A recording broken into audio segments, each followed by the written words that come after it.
ಸಂಸ್ಥೆಯ college of commerce ಹಾಗೂ ಜಮಖಂಡಿ ತಾಲೂಕಾ ಔಷಧ ವ್ಯಾಪಾರಸ್ಥರ ಸಂಘ ಸಹಯೋಗದಲ್ಲಿ ವಿಶ್ವ ಫಾರ್ಮಸ್ಯೂಟಿಕ್ ಡೇ ನಿಮಿತ್ತವಾಗಿ ಜಾಥಾ ಮೆರವಣಿಗೆ ಹಮ್ಮಿಕೊಳ್ಳಲಾಗಿತ್ತು. ಇನ್ನು ಈ ಜಾಥಾ ಮೆರವಣಿಗೆಯು ನಗರದ ಹಳೆ ತಹಸೀಲ್ದಾರ್ ಕಾರ್ಯಾಲಯದಿಂದ ಪ್ರಾರಂಭವಾಗಿ ನಗರದ ಪ್ರಮುಖ ರಸ್ತೆಯಲ್ಲಿ ಸಂಚರಿಸಿ ದೇಸಾಯಿ ವೃತ್ತದಲ್ಲಿ ಸಮಾರೋಪಗೊಂಡಿತ್ತು. ಇನ್ನು ಈ ಮೆರವಣಿಗೆಯಲ್ಲಿ ಸಾರ್ವಜನಿಕರಿಗೆ ಔಷಧಿಯ ಅರಿವು ಹಾಗೂ ಔಷಧಿಯ ಬಳಕೆ ಮತ್ತು ಔಷಧದ ಅಧಿಕಾರಿಯು ನಿಭಾಯಿಸಬೇಕಾದ ಕರ್ತವ್ಯಗಳ ಬಗ್ಗೆ ಅರಿವು ಮೂಡಿಸಿದರು.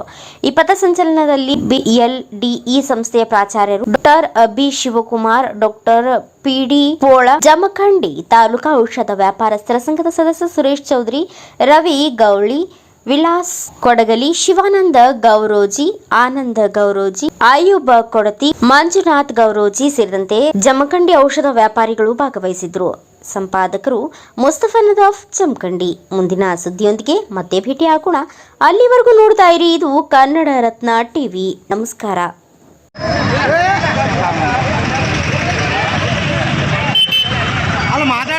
ನೋಡ್ರಿ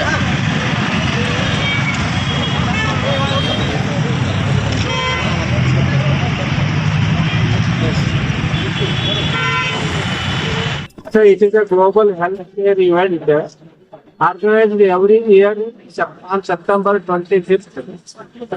The reason to celebrate this World Pharmacy Day is international pharmaceutical federation ಅನ್ನೋದು 2009ರಲ್ಲಿ ಸ್ಥಾಪನೆ ಆಗ್ತದೆ.